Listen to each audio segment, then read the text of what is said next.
I have decided to do this in an Irish accent, and I hope it's acceptable even if it's not how I actually used to sound, because I had a Northern Irish accent, but I don't think I can do that as consistently as I can a Southern Irish accent, so this is what you're getting. Hi everyone, it's Jenny and welcome back to my channel.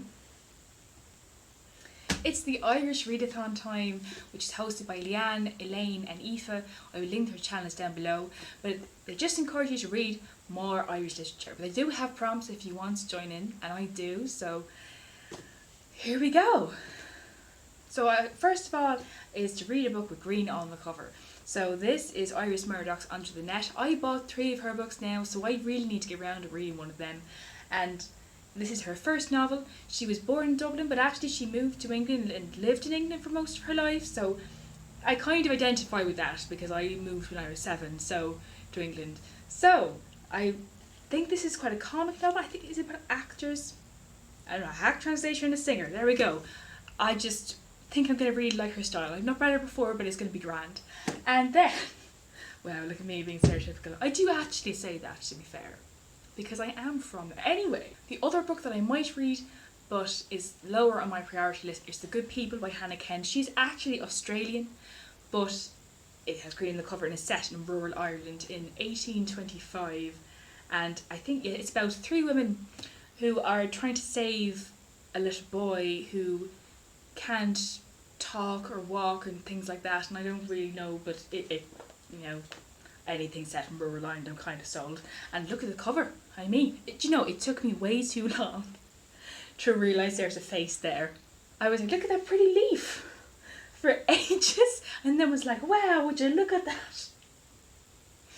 So that, being honest, probably won't get to this, but thought I'd throw it in there anyway. Then the next thing is to read a book that is under 150 pages, and this one definitely fits the bill, and that is Edna O'Brien's Paradise, and it's part of the Faber Short Stories collection, which was part of their 90th anniversary celebration.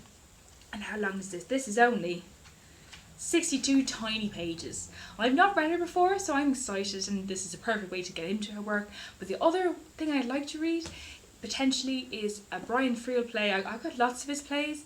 I love him, and I think I'll read translations or Aristocrats because I've seen both those plays, so that helps. Translations is probably his best, most well-known one. It's about English soldiers going in and anglicising the Irish place names and the tensions between the communities of the Irish and the English, which is such an interesting play about language and heritage and culture and how it was eradicated and what you should hold on to. So I'll probably read that one, or Aristocrats, which is about a family who have a house that's falling down, and it's a lot about family and memory, and he's just a phenomenal playwright, so I would love to read at least one of these plays, because I've got so many that I've just not read.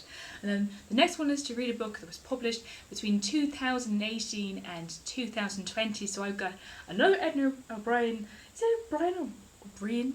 I think it's O'Brien, in his novel Girl, which came out last year, and this would be the first novel I've read by her. I do really want to read the Country Girls trilogy, which is her most famous work. I think was her first set of novels as well, but I really want to read this. It's about, do you know what, I don't even probably know. The Boko Haram, oh yes, it's about like kidnapping and abducting women. No, it's not. Yes, it is. Do you know what? I'm going to just read it and find out, because I'm not going to read the blurb to you. But I'm excited to read it. Some of these books I haven't even hauled yet, but I bought this year. And this was, I think, half price in the Waterstone sale. So there you go. Had to get it. So better be worth it now. And then a book that... Wait, what is this problem? Let me remind myself with my notes. What is this? Oh, a book that has won an award that I picked is Beowulf by Seamus Heaney, which won the, what is it, Whitbread Book of the Year in 1999. Wow, I was 5 years old then. I mean, technically this is not by Seamus Heaney, in the sense that Beowulf was an ancient Old English poem, so it's not like he's originally come up with this, but it's his like translation or interpretation, if you will. It's quite famous, and I never did any medieval, let alone old English stuff. I never did Chaucer, and I've always felt sad as an English student I never did any of the really old stuff. So this would be a really nice way of reading it, because I love Seamus Heaney's poetry, and I think it'll make it more accessible. I'm also thinking of getting the audiobook and then reading it as well as listening to it, because he's got a great Northern Irish brogue like I used to sound like. So there's that one, and I've got some books around me, don't know where to put them. And then a book by an LGBT author or with LGBT characters is okay, I'm obviously not reading all of this, but Oscar Wilde is you know, a fave, and gotta get Victorian literature in there somewhere. So I think I'm gonna read either Lady Windermere's Fan, which is a play, or his short kind of fairy children's stories like The Happy Prince, because I really like fairy tales. They're a little bit sad, actually a lot of them are, and I think he's just such a fascinating writer and figure of Irish literature in general. And the only kind of classic I've got as well, like proper 19th century classic, so there's him, good old Oscar. And then books that are kind of like honourable mentions, like if I've got time I might get to them but probably won't, but I thought I'd throw them in there. So we've got Loving by Henry Green, who I don't believe is Irish, but it's set in Ireland in this manor house in the Second World War, I think, or was it after the Second World War? Well, it is during. There we go. I thought this had a cracking first line. Let me see if I can find it. That's the introduction. No one wants to read that. Everyone skips the introduction. Here we go. Once upon a day, an old butler called Eldon lay dying in his room, attended by the head housemaid, Miss Agatha Birch. From time to time, the other servants separately or in chorus gave expression to proper sentiments, and then went on with what they'd been doing. I thought it was a really nice beginning, and I've had this for a year or two now and I've not read it, so that's a possibility, plus it's short. Then another one is another actually 19th century novel. It's a classic. It's A Drama in Muslin by George Moore, which I bought from Booktober a couple of years ago and didn't read. It's set in the 1880s. It's a lot about politics, and I think there's 5 sisters, and it's about the clash between the land league and the landlords and that kind of thing, and about ownership and the lack of transparency about treatment and that kind of thing. So it sounds interesting because I don't know much about that period in Ireland. I think with Victorian literature, apart from Oscar Wilde and I suppose Dracula by Bram Stoker, you tend to just read books that are English. And even, you know, Oscar Wilde, they're set in England a lot of the time, you know, they're set in London, and Dracula is no exception there. You know, it's set in London, it's set in Whitby, so it's not Irish, it's not telling you anything about the Irish politics. So I really want to read this, but again, Jel's going to get to it. And the other one, which is kind of like a modern classic, I suppose, is Flann O'Brien's novel, and this is 5 in the book. Again, not going to read all of these. But I've previously read At Swim Two Birds. I don't know why I do this weird finger thing. Like, no one does one finger. It looks weird. I can't help doing it now. Anyway, I've read At Swim Two Birds, which is really satirical and clever, and I've also read The Poor Mouth, which is hilarious and my favourite. It completely runs on the stereotype of Irish rural village life and how it's always raining and flooding and they just eat potatoes and they're always filthy and the pig lives indoors, and it's so funny. So I want to read The Third Policeman. That's the next one in this collection that I've not read, and they're all short. They're like 200 pages, his novels, so just over, so I might get to this. He's quite easygoing and comical in his style. He often kind of takes the mickey out of people like Joyce, I suppose, and that like great tradition of writing in Ireland and the idea of like a genius, and it is very clever how he crafts his work. So I have no idea what The Third Policeman's about, but I'm sure I'll enjoy it if I get to it.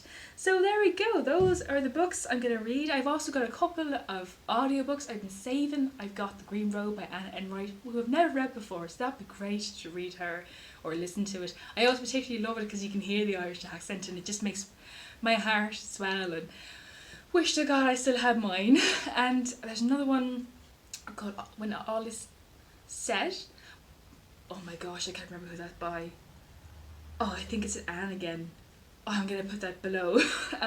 But yes, I heard a lot of good things about it a while ago, and it's about a man in the pub, like looking back on his life, and yeah, those are the books that I'm probably going to get to. And then just quickly, aside from the Irishness, I want to read The Secret Garden by Frances Hodgson Burnett, because Kate Howe is doing read along with this from middle grade March, and this is my way of joining in. I haven't read this since I was a child, and I love it so dearly, and this edition, you know, is gorgeous. It gave me an excuse to buy it, so there you go. I'm sure I'll read this one. And then another read along I'm joining in with is Shannon from 155 Books, who you should definitely check out, by the way. She's got a great channel going, but she's doing an International Women's Day Readathon on the 8th of March, and I've chosen to read The Bell Jar by Sylvia Plath, which might be a bit triggering in some ways because it's about mental illness. It's about a student who, you know, a woman who gets a grant and kind of escapes her life and goes to study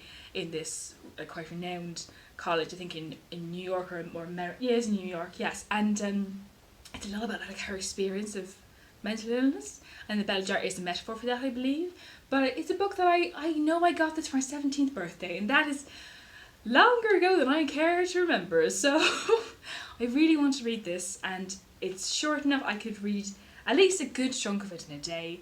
So it's going to be a wonderful month of readathons, and let me know if you're joining in with the Irish readathon. I would love to see your TBRs if you have one, and like I said, I'll link all of the girls down below with their announcement videos, and Shannon and Kate as well. They're all wonderful ladies, and I hope you check them out if you're not already subscribed and familiar with them. And tell me what you're reading in March. I'm just excited. I feel like I've had 2 quite slow reading months, and I feel like the excitement of reading Irish literature is really going to get me back into a good reading year and rhythm. So yeah, gosh, I'm so excited, and I hope you noticed that I'm wearing shamrock earrings in green especially for this video. I changed my earrings, especially from what I was wearing earlier today for this video. And I hope that this Irish accent wasn't too offensive and awful. I don't actually sound like this. I wish I did. And I'm sure I said it a few times, but it's the one time I get to do it, and I have no shame. So I will see you soon for more bookish shenanigans when I sound English again. Bye!